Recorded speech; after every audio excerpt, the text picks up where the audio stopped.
Hello guys, आज का हमारा टॉपिक है ग्लोबल कलर के ऊपर। तो आज हम सीखेंगे ना, सिर्फ ग्लोबल कलर करना सीखेंगे और किस तरीके से करते हैं, और सिर्फ हम बेस कलर्स पे बात करेंगे।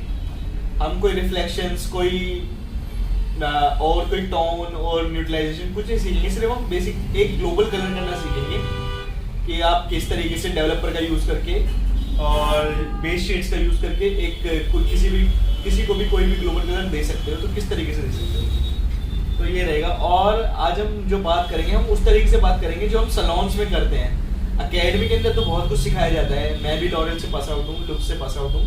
तो अकेडमियों के अंदर बहुत सारी चीज़ें होती हैं, बट आप जब सलॉन में चीज़ें करते हो तो बहुत सारी चीज़ें अलग हो जाती हैं। सलॉन के अंदर बहुत सब कुछ अलग होता है, तो हम उसी अकॉर्डिंग करेंगे जो हम सलॉन में परफॉर्म करते हैं।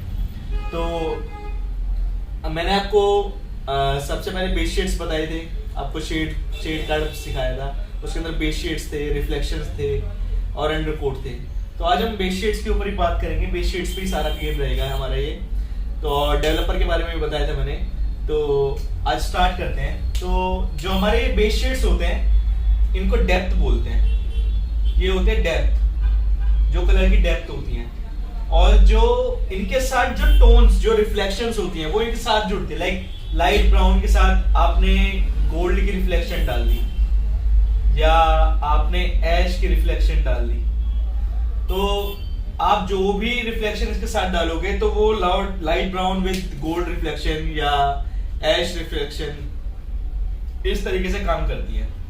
तो आज हम कोई रिफ्लेक्शन के बारे में काम नहीं करेंगे, बात नहीं करेंगे, सिर्फ हम बेस शेड्स के बारे में बात करेंगे। तो सपोज करो कि आपके पास एक क्लाइंट आता है, एक केस स्टडी बनाता हूं मैं, कि उसके वर्जिन हेयर है और उनका 3 नंबर का बाल है। अब वो कह रहे हैं कि मेरे को 5 नंबर का हेयर चाहिए। डिजायर, उनका प्रीवियस कलर है 3 नंबर, अब डिजायर शेड चाहिए उनको 5 नंबर का। तो हम किस तरीके से कर सकते हैं इसको? जैसे कि मैंने आपको बताया था कि 20 वॉल्यूम डार्क ब्राउन तक, 1 to लेके 3 लेवल तक, जो भी डेवलपर होते हैं वो एक लेवल कम काम करते हैं। यानी कि 20 वॉल्यूम आपको 2 लेवल लिफ्ट ना देके, लेवल लिफ्ट नहीं देके, 20 वॉल्यूम आपको 2 लेवल लिफ्ट नहीं देगा डार्क लेवल पे, वो आपको सिर्फ 1 लेवल की ही लिफ्टिंग देगा। तो उसी अकॉर्डिंग अगर देखा जाए तो हम अगर ये बेस शेड भी चेंज करना चाहते हैं तो आपको क्या करना पड़ेगा? अगर आप 20 वॉल्यूम से करते हो तो डार्क ब्राउन पे अभी हेयर है, 3 नंबर का हेयर है, यानी कि डार्क ब्राउन है। अब वो कह रहे हैं कि मेरे को लाइट ब्राउन चाहिए। तो अगर आप 20 वॉल्यूम से भी करते हो तो भी नहीं हो पाएगा, क्योंकि वो फिर ब्राउन पे आके रह जाएगा, लाइट ब्राउन नहीं दिखेगा। तो इसके लिए आपको क्या करना पड़ेगा? जैसे अभी प्रीवियस कलर है उनका 3 नंबर, डिजायर शेड है उनका 5 नंबर, तो इसके अंदर ये होगा, जो इनकी केस स्टडी बनेगी वो इस तरीके से बनेगी कि आप 5 नंबर की ट्यूब लोगे प्लस 30 वॉल्यूम, और ये आपको होगा लेंथ और एंड्स पे। और आप रूट्स के लिए करोगे 5 नंबर प्लस 20 वॉल्यूम रूट्स पे, तो आपका ये डिजायर शेड आ जाएगा। डिजायर शेड आ जाएगा जो है 5 नंबर। ठीक है। अब आप ये सोच रहे होगे कि ये लेंथ और एंड्स पे तो 30 वॉल्यूम, बट रूट्स पे 20 वॉल्यूम क्यों? क्योंकि रूट्स के ऊपर अगर आप 30 वॉल्यूम लगाते हो तो आपकी, एक तो रूट्स के अकॉर्डिंग बनानी हो तो 30 वॉल्यूम, तो आपके स्कैल्प के अंदर ईचिंग कर सकता है। और दूसरा, 30 वॉल्यूम अगर आप रूट्स पे लगाते हो तो रूट्स बहुत ज्यादा ब्लश हो जाएंगी, वो आपकी लेंथ से ज्यादा लाइट दिखेगा। तो उसके लिए आपको 20 वॉल्यूम ही यूज करना पड़ेगा, ताकि वो एक मैनेज बना के चले। और आप 20 वॉल्यूम से 10 लेवल भी अचीव कर सकते हो रूट्स पे, क्योंकि रूट्स पे हीट होती है। हीट की वजह से आप कोई सा भी शेड लगभग आप रूट्स पे अचीव कर लेते हो, rather than कोई ऐसा कूल टोन सोच के। क्योंकि कूल टोन के अंदर अगर आप सपोज करो ऐश करना चाहते हो और आप सोचते हो कि मैं डायरेक्ट रूट्स पे लगाऊं और ऐश आ जाए, तो ऐश नहीं आने वाला।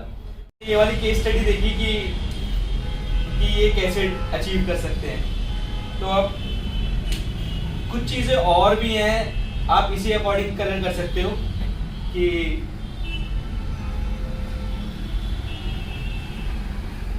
आप इसी अकॉर्डिंग कलर कर सकते हो कोई भी। अब बात कर लेते हैं, कभी कभी ऐसा भी होता है सैलून्स के अंदर कि आपका सब कुछ ठीक था, लेकिन ऐसा भी हो जाता है कि वाइट हेयर तब भी कवर नहीं होते हैं। तो उसके लिए क्या ऑप्शंस है और क्यों ऐसा हो जाता है कि हमने क्लाइंट का हेयर भी 4 नंबर का था, 4 नंबर का हेयर था, 20 वॉल्यूम से हमने एप्लीकेशन भी करी, बट 4 नंबर से हेयर कवर नहीं हुए, वाइट कवरेज नहीं हुई, वाइट नहीं हुई कवर। तो इसका भी एक रीजन होता है। अब आपको ये भी देखना होता है कि हेयर की थिकनेस क्या है और हेयर कितना मोटा है, कितना पतला है, हेयर में कितने परसेंट वाइट हेयर है, कितने परसेंट नहीं है। तो ये चीजें भी देखनी पड़ती है। लाइक सपोज करो आप 4 नंबर कलर कर रहे हो, बट क्लाइंट के हेयर में क्लाइंट के 70% से अबव वाइट हेयर है, 70% से ज्यादा हेयर है वाइट, 70% से ज्यादा वाइट हेयर है। तो आप उसके अंदर यही करोगे, अगर आप यही करते हो, ये वाली मिक्सिंग रखते हो, इसकी जैसे मिक्सिंग रेशियो होती है, लॉरियल की जो मिक्सिंग रेशियो है 1:, ये है। अगर आप यही रखते हो 1:1.5 मिक्सिंग रेशियो है लॉरियल की। अगर आप सेम मिक्सिंग रेशियो से ये कवर करना चाहोगे और हेयर थोड़ा थिक भी है, तो ये कवर नहीं होगा। ये कवर इसलिए नहीं होगा क्योंकि कुछ तो जो ये हम पेस्ट बनता है हमारा, वो थोड़ा पतला होगा और हेयर थिक होने की वजह से वो इतने अच्छे से उसको कवर नहीं कर पाएगा। तो आप इन सिचुएशंस के अंदर आप ये कर सकते हो कि जो ये 1:1.5 वाली मिक्सिंग है ना, आप इसको 1:1 कर दो, तो आपके वाइट हेयर अच्छे से कवर हो जाएंगे क्योंकि वो पेस्ट थिक बनेगा थोड़ा, और उसके अंदर ऑक्सीडेंट्स की मात्रा कम हो जाएगी और कलर मॉलिक्यूल्स ज्यादा डेप्थ तक काम करेंगे। तो आप इस तरीके से भी कर सकते हो। अब कुछ चीजों के ऊपर और बात कर लेते हैं जो हमें ग्लोबल करते हुए फेस करनी पड़ती हैं।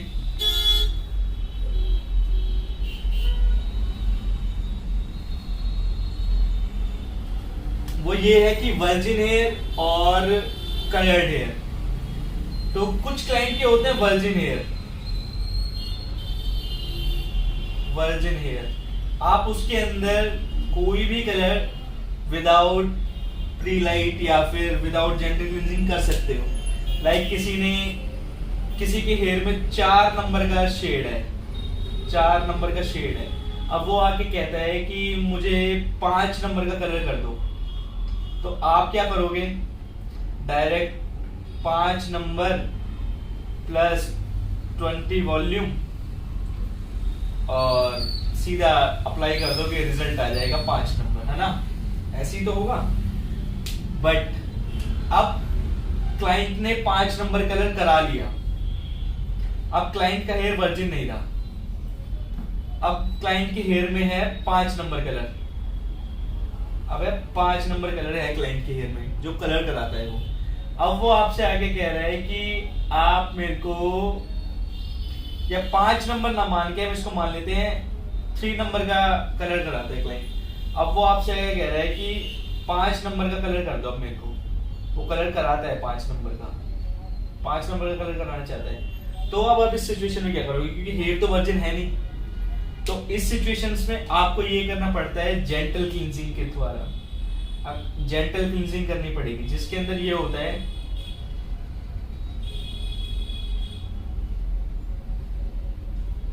जिसके अंदर आपको ऊपर के जो हेयर पे कोटिंग होगी ना उस कलर की, वो आपको रिमूव कर देगा जेंटल क्लींजिंग से। तब आप 5 नंबर करोगे तो आएगा 5 नंबर, तब आएगा।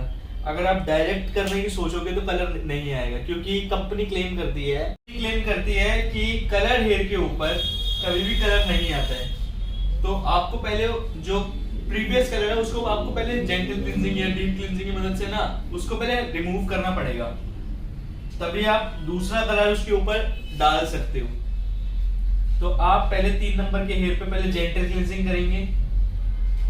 जेंटल क्लींजिंग करने के बाद फिर आप 5 नंबर प्लस 20 वॉल्यूम के साथ डिपॉजिट कर दो या लगा दो, आपका कलर आ जाएगा, आपका कलर फिर आ जाएगा। ठीक है, तो ये कुछ चीजें थी जो आप कर सकते हो। आपको ये सब तो पता ही है कि 30 वॉल्यूम 20 वॉल्यूम कैसे यूज करना है। अब बात कर लेते हैं 40 वॉल्यूम की। 40 वॉल्यूम, ठीक है, सैलून के अंदर चीजें बहुत अलग हो जाती है। कंपनी कुछ कहती है, कंपनी बहुत सारी चीजें कहती है। कंपनी कहती है कि आप रिफ्लेक्शंस, अगर आप 40 वॉल्यूम यूज करते हो तो रिफ्लेक्शन डाइल्यूट हो जाते हैं। बट आप जब सैलून में काम करते हो तो ये सब चीजें बहुत पीछे रह जाती हैं, क्योंकि सैलून के अंदर क्लाइंट्स को बस चाहिए कि मेरे को कलर से मतलब है, मुझे कोई मतलब नहीं है कि 40 वॉल्यूम से क्या होगा या क्या नहीं होगा। ठीक है, तो वो सब चीजों से देखनी पड़ती हैं। अब सपोज करो कोई क्लाइंट है, वो आपसे कह रही है कि 8 नंबर का ग्लोबल कर दो, लाइट ब्लॉन्ड ग्लोबल कर दो।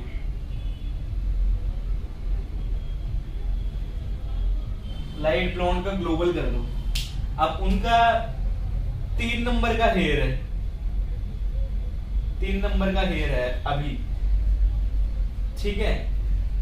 अब वो आप अगर उस कलर को डायरेक्ट करना चाहो तो आप किसी भी चीज से अचीव नहीं कर सकते कि भाई अगर आप चाहते हो कि 40 वॉल्यूम से भी, तो डार्क बेसिस पे होने की वजह से 40 वॉल्यूम कितना 3 लेवल लिफ्ट दे देगा, 1 2 3, तब भी आप 6 लेवल पे आके रुक जाओगे, है ना। तो उस टाइम पे आपको प्री लाइट करना ही पड़ेगा। अगर आप ग्लोबल कर रहे हो तो आपको उस टाइम पे जेंटल क्लींजिंग, डीप क्लींजिंग, बीच वॉश कह देते हैं, ये सब चीजें करनी ही पड़ेंगी, तभी आप ये कलर अचीव कर सकते हो, है ना। बहुत सारी चीजें जो कंपनी क्लेम करती है, बट उस टाइम पे जब सैलून में काम कर रहे होते हैं तो ये सब चीजें नहीं देखी जाती। उस टाइम पे यही होता है कि हाँ जो क्लाइंट को चाहिए वो चाहिए और वो देना ही पड़ेगा, है ना। तो ये सब चीजें भी होती है। कुछ आप अपने कंसल्टेशंस भी इंप्रूव करो कि ऐसे नहीं वैसे, वैसे नहीं ऐसे। क्लाइंट्स को अपनी बातों में समझाओ, अपनी बातों को बताओ कि हाँ आप इस कलर को इस तरीके से अचीव कर सकते हो, उस कलर को इस तरीके से अचीव कर सकते हो, ठीक है। और कुछ चीजें अब बात कर लेते हैं ग्लोबल के अंदर। जैसे किसी क्लाइंट का 7 नंबर का बाल है, अब वो 5 नंबर पे आना चाहती है, 5 नंबर का कलर चाहिए उसको। तो जैसे कि मैंने बताया आपको कि कलर करते वक्त आपको कलर्ड हेयर के ऊपर कलर नहीं आता है, लेकिन हाँ ये भी है कलर हेयर के ऊपर लाइटर शेड्स नहीं आते हैं। बट अगर आप डार्क करना चाहते हो, आप टोन डाउन करना चाहते हो, तो आप उसको कर सकते हो विदाउट प्री लाइट या विदाउट जेंटल क्लींजिंग। तो उसके अंदर आपको क्या करना पड़ेगा, प्री कलर कह सकते हो आप उसको, या कलर मैच कह सकते हो। कलर मैच और प्री कलर के अंदर भी डिफरेंस होता है, वो मैं आपको नेक्स्ट वीडियो में या शॉर्ट्स में बता दूंगा। तो आप इसके अंदर पहले प्री कलर करोगे, तो प्री कलर करने के लिए आपको बेसिकली एक अंडरकोट बनाना है। 5 नंबर का आपको अंडरकोट बनाना है। अगर आप 7 नंबर के हेयर पे 5 नंबर डायरेक्ट कर दोगे 20 वॉल्यूम से, तो कलर आ जाएगा, लेकिन कलर फेड आउट हो जाएगा जल्दी, फेड आउट हो जाएगा वो कलर बहुत जल्दी, फेड आउट होगा वो बहुत जल्दी। लेकिन अगर आपको उस कलर को रोकना है तो आप सबसे बेस्ट है पहले प्री कलर करो। आप प्री कलर कर सकते हो। अंडरकोट, जो भी आपका अंडरकोट है आप उसके अकॉर्डिंग ट्यूब चूज करो। लाइक मैं इस पे चूज कर लेता हूं कि भाई लाइट ब्राउन है, बट सबसे बेस्ट लगता है मुझे 5.3 आप प्री कलर के लिए यूज करो। उसका जो गोल्ड का जो रिफ्लेक्शन है, आप उसके ऊपर कुछ भी कलर डालोगे और इतने डार्क बेस पे आने के बाद गोल्ड का रिफ्लेक्शन बहुत ही कम हो जाता है, तो आप उसके अंदर कुछ भी डालोगे तो वो इजीली आ जाएगा, ठीक है। तो आप बंद कर दे, आप उस टाइम पे प्री कलर करो। प्री कलर करने के बाद आप फिर डिपॉजिट करो, जैसे 5 नंबर प्लस 20 वॉल्यूम और एप्लीकेशन कर दो, ठीक है। तो ये सबसे बेस्ट रहेगा। अब थोड़ा सा एप्लीकेशंस के बारे में बात कर लेते हैं। तो तीन तरीके की एप्लीकेशंस होती हैं किसी भी ग्लोबल को परफॉर्म करने के लिए। तो तीन तरीके में से मैं सबसे बेस्ट बता देता हूँ आपको। एक होती है लॉन्ग रीग्रोथ,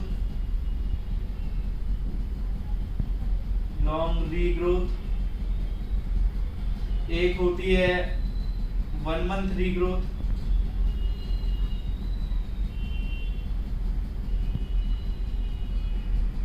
और एक होती है वर्जिन हेयर।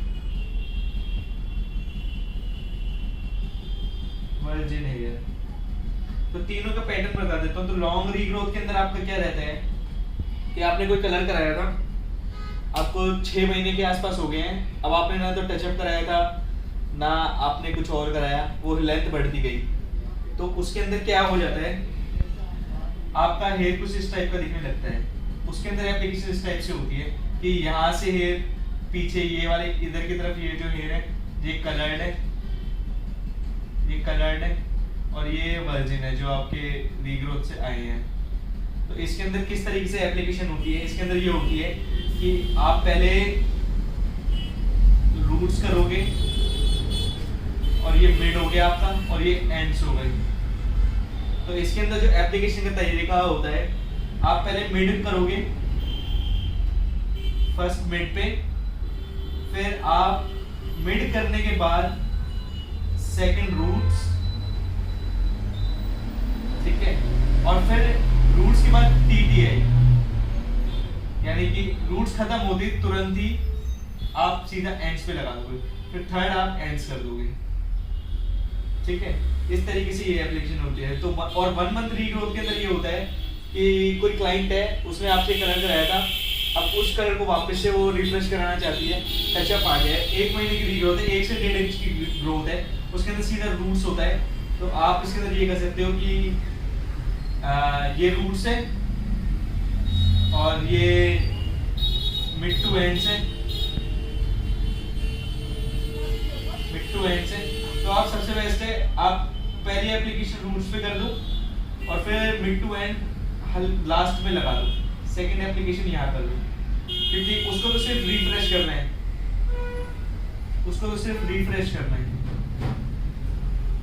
है ना। तो सेकंड एप्लीकेशन आप यहाँ पे कर दो।